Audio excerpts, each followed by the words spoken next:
தேவாலயத்தை ஆண்டவர் சுத்தம் பண்ணதாக நம்ம யோவான் சுவிசேஷத்துல வாசிக்க முடியுது. யோவான் சுவிசேஷம் 2ஆம் அதிகாரத்துல ஆண்டவர் தேவாலயத்தை விசிட் பண்றாரு. அங்க நிறைய பேர், அதாவது அன்வான்டான நிறைய பேர் அங்க பாக்குறாரு. காசுக்காரர்கள், புறா விற்கிறவர்கள், ஆடு மாடுகளை விற்கிறவர்கள் அப்படின்னு சொல்லி இவங்க எல்லாருமே தேவாலயத்துக்குள்ள இருந்ததா நம்ம வாசிக்கிறோம். இவங்க எல்லாரையுமே பார்த்த இயேசு ரொம்பவே கடுப்பாகி எல்லாரையுமே அடிச்சு துரத்துறாரு.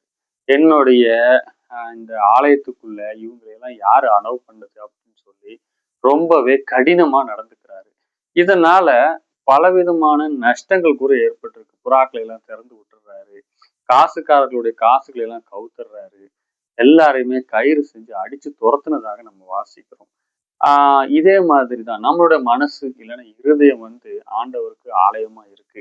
அந்த ஆலயத்துல ஆண்டவர் வசிக்கணும், ஆண்டவருக்கு அங்க துதி செலுத்தப்படணும், எப்பவுமே மகிமையா இருக்கணும். இந்த நேரத்துல அதெல்லாம் கடந்து அங்க வியாபாரமாகவும் அல்லது அங்க ஒரு பரிமாற்றத்துக்கான இடமாகவும் அல்லது வேற ஏதாவது காரியமாகவும் இருந்துச்சுன்னா அது ஆலயமா இருக்காது. இயேசு சொல்ற மாதிரி கல்லர் குகையா மாறிடும். ஸோ இப்படி கல்லர் குகையா மாத்தி வைக்கிறதுனால நம்மளுக்கு லாபம் கண்டிப்பா இருக்கு, இல்லைன்னு இல்லை. ஏன்னா தேவாலயத்துல விற்கப்பட்ட பொருட்கள்னால நிறைய லாபம் எல்லாருக்குமே இருந்திருக்கும். ஆனா அது ஒரு நாள் இயேசு அங்க வருவாரு, விசிட் கொடுப்பாரு.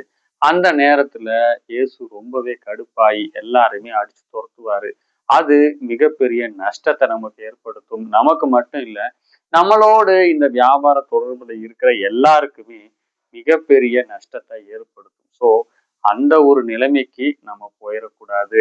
எனவே நம்மளுக்குள்ள கொஞ்சம் கொஞ்சமா நுழைஞ்சு உள்ள வர்ற இந்த வியாபாரிகள் பணம், பொருள், நகை, அதே மாதிரி மற்ற எல்லா ஆசைகளையும் நம்ம கொஞ்சம் கொஞ்சமா வெளியே தள்ளுறது ரொம்ப நல்லது.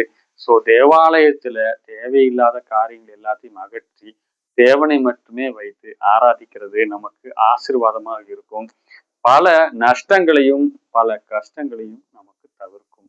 ஸோ ஒவ்வொரு நாளும் ஆண்டவரை துதிப்போம், ஸ்தோத்தரிப்போம், நம்ம இருதயத்தை சுத்தமாக பராமரிப்போம். அதன் மூலமா பெரிய ஆசீர்வாதமாக நம்ம மாறுவோம். கர்த்தர் நமக்கு உதவி செய்வார்.